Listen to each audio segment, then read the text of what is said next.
guys, magandang hapon sa inyong lahat. Dahil ang gagawin ko guys, kumuha ko ng kangkong doon sa may doon sa labas. So ayan, kangkong to guys. Aanuhin ko lang siya kasi lulutuin ko to. Igigisa ko muna siya guys mamaya. Kaya gagawin ko muna ay ayan,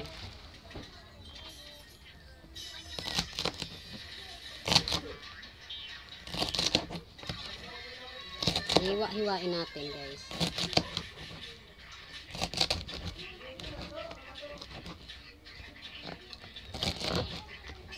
Hi si Akil anak.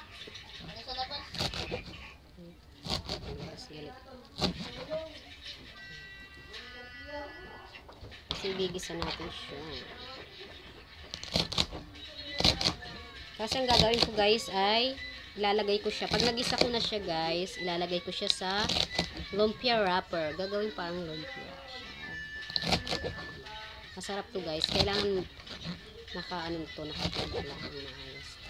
Para mamaya masarap na siya. Diba? Oh, yan. Ayan na siya guys. Diba? Ayan guys, sibuyas na at saka bawang yung ating isusunod.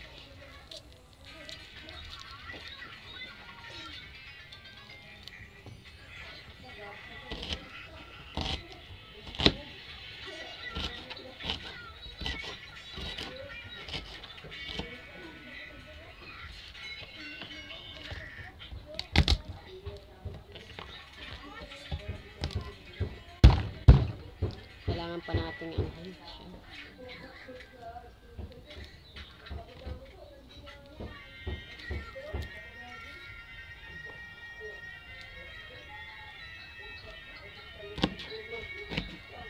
Diba? Ayan. At dahil natapos na tayo guys, mag-ano na tayo guys. Mag-ano ng madabok na ba? Madabok kita. Madabok na kita sa aton kalayo. Wait lang. Ayan. Okay, tapos na po siya guys. Ayan na. Ayan guys, madabok kita sa aton abuhan. Madabok kita kay sis.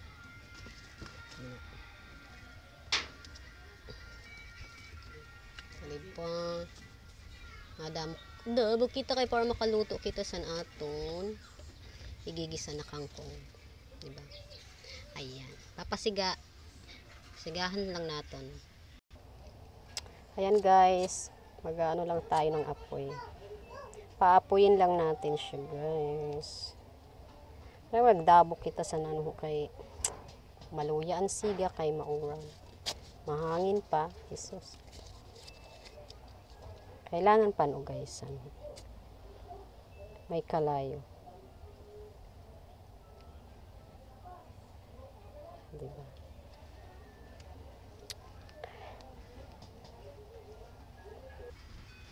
Ayan guys, meron na tayong apoy. Papaapoy na natin siya. Para makaluto kita sin ginisang kangkong.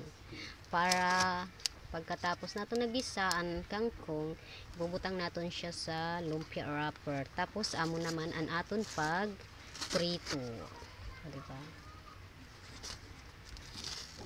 Kailangan damo sa dabok na karton kay sali mauran.